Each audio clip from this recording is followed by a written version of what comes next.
So this is going to be our first lesson series, and it's going to be over beef. Lesson 1 is over beef and the different cuts of beef. And this is going to be, like I said, every lesson that we go over is going to be an introduction into the Ag Product ID contest as a whole. And what my plan is, what I'm hoping to do, is later on, whenever we get to the end of our lesson series, which will be around December, I am hoping that maybe by then we can have some sort of virtual Ag ID contest as well for you all to participate in, and we can kind of track and see what y'all learned from the lesson series. All right, so the introduction on this lesson will be identifying the different cuts of beef, where they come from on the cow/steer, and understanding the meat label. So this is a good way for us to kind of go into as far as whenever you would accompany your mom or your dad to the grocery store, purchasing food items for your dinner at home. This is kind of like a, you've seen these items before. These are things that you grew up watching your parents pick out when you go with them to the grocery store in the meat section, chicken section. But obviously, when you're kids, you don't pay much attention to it. So hopefully this will kind of encourage you all to ask questions and kind of be a little more curious when it comes to the different cuts of beef and understanding the meat label. So there are 8 basic primal cuts to a steer, the type of cow that is typically used for meat because of the higher quality cut of meat. The cuts from a steer are the chuck, rib, loin, round, flank, plate, brisket, and shank. And I know that can be difficult to remember, but here we have we have a picture of a steer here, and on it they have listed what those 8 primal cuts are.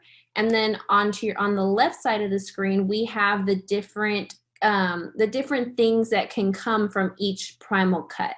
So as you can see with the chuck, which is at the front part, the neck area of that steer, that's where you get your flat iron, your chuck roast, Denver steak, shoulder roast, short ribs. The rib area, obviously you get your ribeye, prime rib, back ribs. Loin, you get your New York strip, tenderloin, which should be something that a lot of us hear, especially when we, barbecue and stuff like that. We get fajita tenderloins. So that should be something that you have already heard of before. T-bone steak is another one. Porterhouse steak, sirloin steak, that's another popular steak that a lot of people get. Top sirloin steak, filet mignon. And then from the brisket, which is going to be that fatty area that's right underneath the front part of the steer. So that's actually around the area where you may or may not scratch them with the show stick in that area. And that area, you get your brisket flat and your brisket point. The plate, which is the skirt steak and short ribs. Flank steak. And other is ground beef, cube steak, stir-fry beef, and your kebabs. And the round, which is the back end of the steer, you'll get your rump roast, your round steak, your London broil top round, and your London broil bottom round. And so these are some activities that I have on here for you all. What I'm going to do is I'm going to share this presentation with you all. I will either email it out as soon as we're done here, or I will email it out tomorrow morning. And on here, you can go ahead and put these activities into your browsers, and it'll bring up like a game for you all to play to kind of practice the different meat cuts. Obviously, it's going to be a little difficult right now because you kind of need to study that from the slide before, but this is a way for you to kind of practice just knowing what your meat cuts are. And then from there, you'll be able to apply that within the Ag Product ID contest. And an at-home activity that I am encouraging you all to do between now and our next meeting, or our next lesson series, is for you to go ahead and look through your fridge, your freezer, for any cuts of beef that your parents have and ask, you know, what do they make from it? So if you see ground beef, you can ask your mom or dad, so what are you going to make with this? Or what do we normally make with this? Which a lot of the times ground beef is a very popular cut of beef that a lot of people buy because you can make a lot of different things with that. A lot, you know, your burger patties are made from ground beef. Spaghetti, you have ground beef in your spaghetti. You know, there's a lot of different dishes that are made with that particular product. But, you know, and I encourage you, go ahead and ask your parents, look through your freezer so you can have an idea and see what it is that your family consumes on a regular basis. And down here we have some web resources. So we have the website certifiedangusbeef.com, and it has the different cuts of beef on there, and it does go a little more in depth into each one. And then the website under that is beefitswhatsfordinner.com/cuts. So this just goes over the cuts a little more in depth. And this is something you can do, you know, after we're done here. You can go ahead and explore those websites when you have a chance. And this is going to be a really good review for you at a later date whenever an ag product ID contest does come up and you need to brush up on that information. These are really good resources. Oh, Miss, can you go back? I was going to take a picture. Oh, yeah. Hold on. Right there. There you go. And like I said, I'm going to share this with y'all too. So if I go too fast, let me know and I'll stop so you can go ahead and take a picture of that. And what I am going to do as well is I want to try, and I'm going to make little quizzes for you all on each lesson. So that way that can be something you all can practice with at home, you know, a little at-home quiz as far as, and they're kind of like games. So that way that'll be a way for you to study a little bit better. Okay, thank you, Miss. Oh, you're welcome.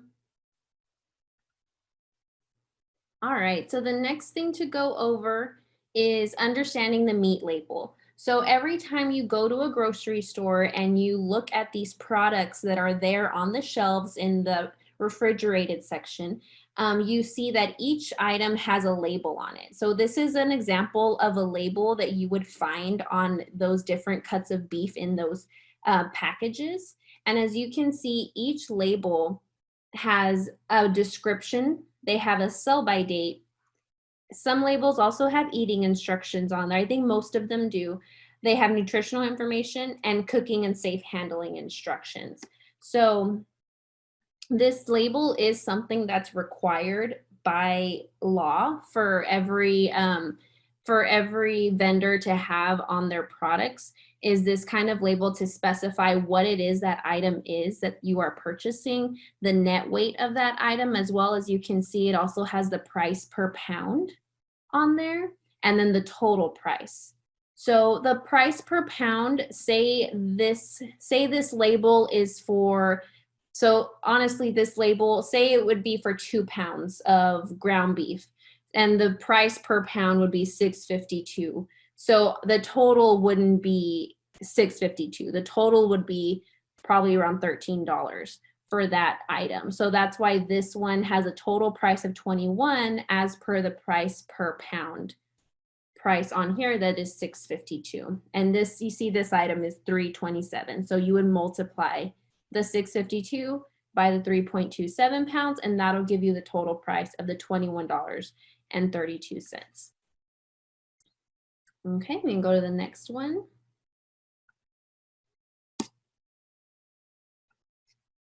All right, so the description of beef cuts. The label on raw beef contains the name of the primal cut, which you saw previously.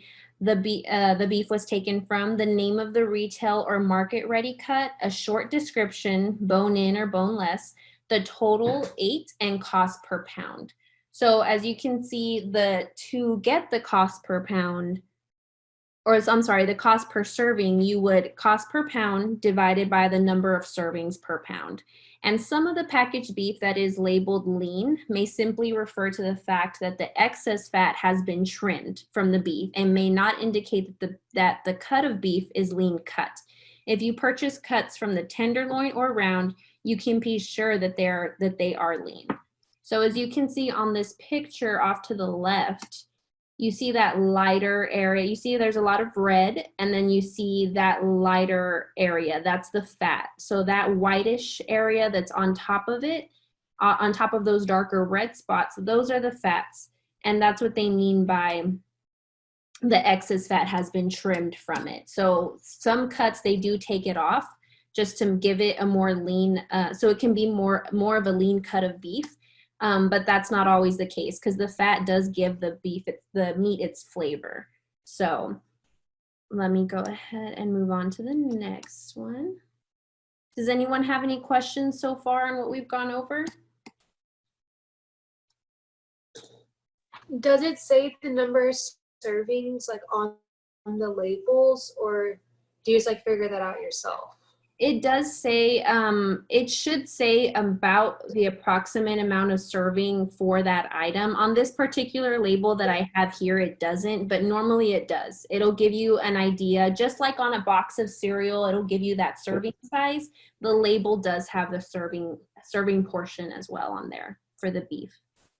Okay, thank you. If they were to trim off the fat, would the price go down? That is a very good question. So yes, the more lean cut it is, and honestly, that would just depend also on the market prices for beef at that time. So prices for, price for chicken, price for beef, price for milk, things like that, they can waver sometimes depending on the market. So that can be, a leaner cut can be a little more expensive, only because it's a little more, I guess, healthier. And so more people, that is a little more work for them to take that off. However, the price can also depend on what the market is for meat at that time too. So it doesn't necessarily mean it's going to be more expensive or cheaper. There is going to be a price differentiation though.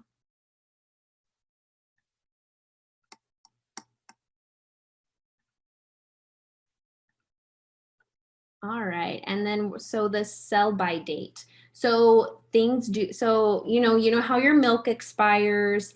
There is on everything that you purchase from the grocery store, more than likely there's an expiration date. So for meat in particular, or beef, and this goes for chicken as well, they have a sell by date. So what the sell by date is really for, it's more for the grocery store. And this is for them to know that they have to sell this product by this date. And so on here, as you can see, it says boneless there on that little picture, and then it has a sell by date of April 17th. So packaged fresh beef will have a sell by date, which this is for most every product that you purchase. This includes chicken, pork, beef. They all have that sell by date printed on the food label, which represents the last day recommended for selling the product. So generally the store will pull any products that are left on the shelf the day of the sell by date. If the meat is properly refrigerated, it will remain fresh for up to 3 days after the sell by date. But if it is not to be used within that time, it should be frozen. So what pretty much the sell by date is just a date that store needs to sell that product by. And that's not necessarily a expiration date. As long as you purchase that product and freeze it before then, or like it said, go ahead and use it within 3 days of that sell by date, with it being refrigerated, that meat will still be good. And some labels may have a use by date rather than a sell by date. Excuse me, which indicates the meat should be cooked or frozen by that date. So like I said, other things have expiration dates, but when it comes to meat, chicken, pork, those kinds of products, those products have a sell by date, and that's more for the grocery store to let them know that they're selling you the freshest product that they have. And I will say, if they do not sell these items by that date, I'm not exactly sure what they do with those products. Maybe I can look into it and let you all know at a later time. But, they do have to sell them by that date in order to guarantee the freshness of that product. So meat doesn't necessarily have a expiration date. It kind of just goes bad whenever.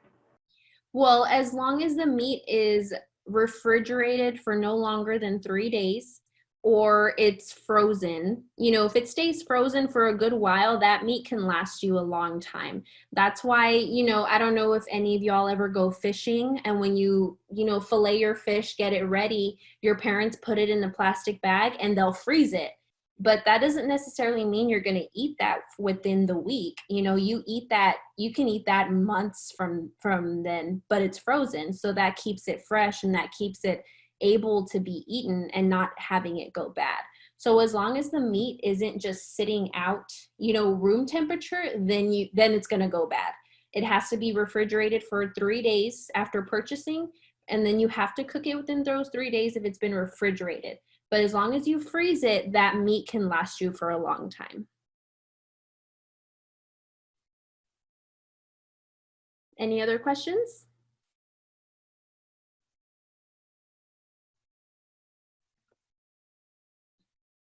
Okay, so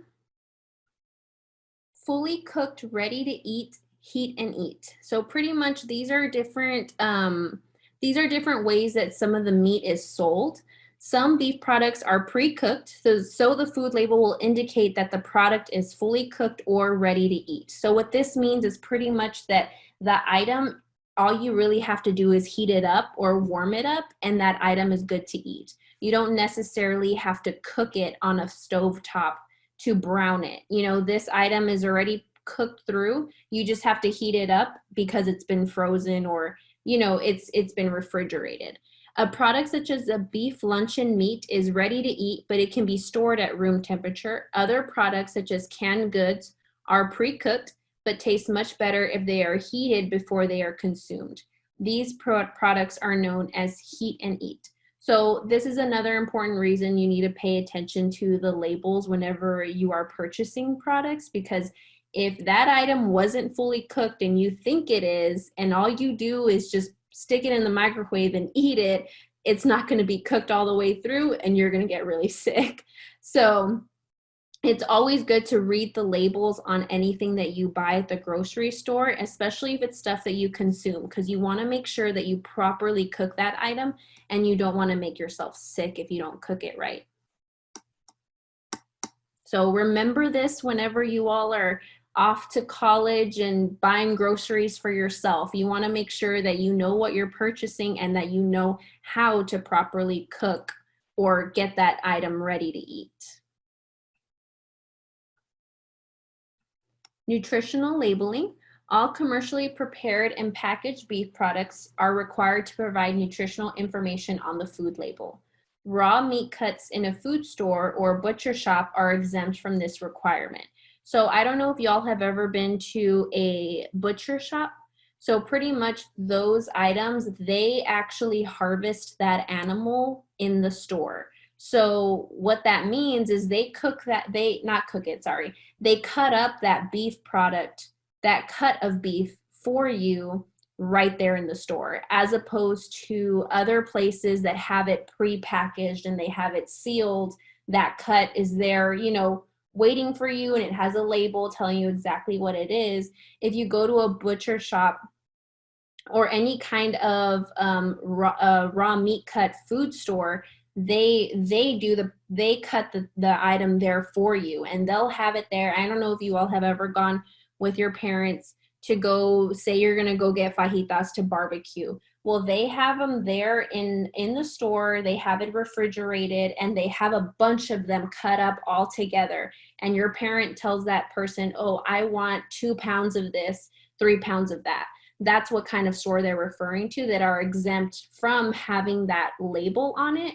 But a lot of them do have it where they type it in a computer what it is you're purchasing to kind of spit out the price of that item for you whenever after they weigh it. And it does have a little bit of a label on there, but for the most part, they're exempt from having that label on there already.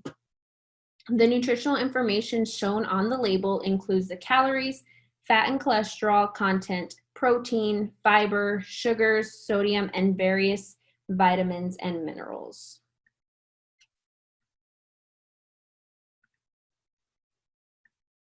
And like we mentioned earlier, a lot of these labels, they will have cooking instructions on them.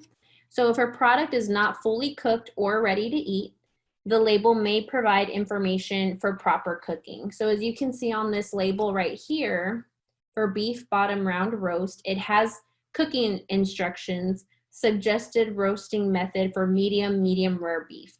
So what they mean by medium rare beef is really the extent to which it is cooked. So I don't know if you've ever purchased a steak and they ask you, how do you want your steak cooked? You know, medium rare. This is also pretty much what it means as well, is how much of that pink do you want on that meat as you're cooking it, and how much of the pink, you know, do you want it to be cooked well done, which well done is cooked all the way through, barely any pink on there. So if that's what well done is, it's pretty much like a burger patty, like a hamburger patty. It has no pink in the middle, it's cooked all the way through. Rare obviously is going to have that pink, a lot of pink in the middle, and that's, you know, that's how you get more of the flavor of the meat. And then medium rare, which is the in between, you know, you have some pink but not too much pink. And so these are cooking instructions for this particular item, which, I mean, obviously if you already know how to cook something, you don't necessarily have to follow this, but these are just cooking instructions, you know, recommendations for how to cook this particular product. And another thing that's very important to keep in mind whenever you are handling different cuts of meat, chicken, you know, this applies to any raw food product that you are handling with your hands. You want to make sure that you are in following, you know, safe handling guidelines and being clean and all of that. So the food label on raw beef or beef that is not fully cooked will also contain food safety and handling instructions, which are required by the USDA. So as you can see on this label right here that we have off to our left on the screen, this product was prepared from inspected and passed meat and or poultry. Some food products may contain bacteria that could cause illness if the product is mishandled or cooked improperly. So this is why it's very important that you want to make sure that you're handling that product with clean hands. You wash your hands after you're done handling that product, and that you're not, you know, touching too many things without washing them in between. Because it is raw meat, it does have, you know, bacteria that could go onto another surface. And then on that surface, you're touching that, and then you go and touch something else. So you just want to, you know, you want to eliminate spreading that bacteria onto other places in your kitchen. So you want to make sure you wash your hands before handling raw chicken, raw beef, and then wash your hands immediately after as well. So another thing for safe handling, you want to make sure that that meat that you're handling, you keep it refrigerated or frozen. You thaw it in the refrigerator. Keep raw meat and poultry separate from other foods. For example, if you are cooking, say you're cooking chicken, you know, chicken breast, and then you are cutting up vegetables on the side. Well, you don't want to use the same knife that you use to cut the chicken that you do the vegetables, because you're moving bacteria that you're picking up from the chicken onto your vegetables. So you want to make sure that when you are handling two different food groups, as far as when it comes to raw meat and vegetables, you want to make sure that everything that you use, you clean it in between, or you use completely different utensils on each product. Wash working surfaces, including cutting boards. So when you say you're cutting up chicken on a cutting board, you move the chicken onto the pan, and then you go ahead and you put, say, a stalk of celery on there. Oh, you don't want to do that. You need to make sure you wash that cutting board in between moving product on it to taking it off to putting on something else. So if you're moving the chicken off, you take the cutting board, clean it off real quick in the sink, you know, wash it, bring it back, and then you can cut your vegetables on it, because that'll eliminate bringing bacteria from the chicken onto those vegetables that you're cooking. And another thing as well, like I had mentioned earlier, you want to make sure that you cook that product thoroughly. You want to make sure that you cook it properly Otherwise, you can make yourself really sick. And you don't, and you know, as far as eating raw meat, that's not very healthy for you. So you want to make sure that that item's cooked properly. Keep hot foods hot, refrigerate leftovers immediately, or discard. So as far as this goes, you know, you want to make sure that you eat something that you want to make sure that the hot foods stay hot. So if you're cooking something, try and eat it, you know, not too long after you've cooked it. You don't want to let it sit out and get cool. You know, things taste better when they're warm. And you want to make sure that if you have any leftovers, make sure that you refrigerate them or discard them. You don't want to leave them sitting out on the table overnight and then put them in the fridge. If you left them out overnight, more than likely they're probably not good for you to consume anymore. So it's better off to just throw it away. Miss, sorry to interrupt you. What does USDA mean? So USDA is the United States Department of Agriculture. So they have a bunch of different sectors to them. So they have a bunch of little different departments to them. And what they do is they help make sure that whatever we're consuming is properly packaged and has the proper labeling on them. So when we reference USDA guidelines, they're pretty much the ones that set the rules for whatever is on these labels, and they help set the rules to make sure that we are consuming products that are safe for us.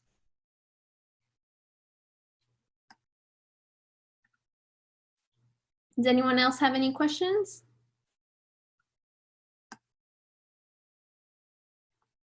All right, so this was a brief lesson. Obviously, I didn't want to go super in depth or keep y'all for too long because I know some of you may be doing online schooling right now. You've been on the computer all day. So I kind of wanted to keep it short and sweet and to the point on here. So this lesson is just part of what makes up the Ag Product ID contest. It is very important to understand where your beef comes from and the different cuts there are, which we went over that earlier. In addition to the activities provided in this lesson, pay attention to the food that your parents make for you and ask questions. Be curious about what cuts of beef your family consumes regularly and what cuts of beef are used to make your favorite dishes. And, you know, a lot of times we don't realize what it is we're eating or where it comes from that we're eating or how to cook it or what part of the cow or steer that it comes from. So this is just, you know, a way for you all to be more aware of what you're consuming and, you know, the different products of beef that you all eat. Because a lot of, you know, every family is different. Everyone consumes food, different kinds of food, different cuts of beef. Some families eat a lot of chicken, some families eat more beef, some eat pork, you know, so just you want to be aware of those things. And it's good to know what it is, how to cook that item, what you can make from those cuts of beef, and especially if they're your favorite dishes, it'll help you remember all those things. So does anyone have any questions before we end the session for today? I will go ahead and email this PowerPoint out to you all. I will email it out right now. So that way, if you want to go on and do those activities that I have on there, you can go ahead and just copy paste the link onto your browser screen and we can go from there on that.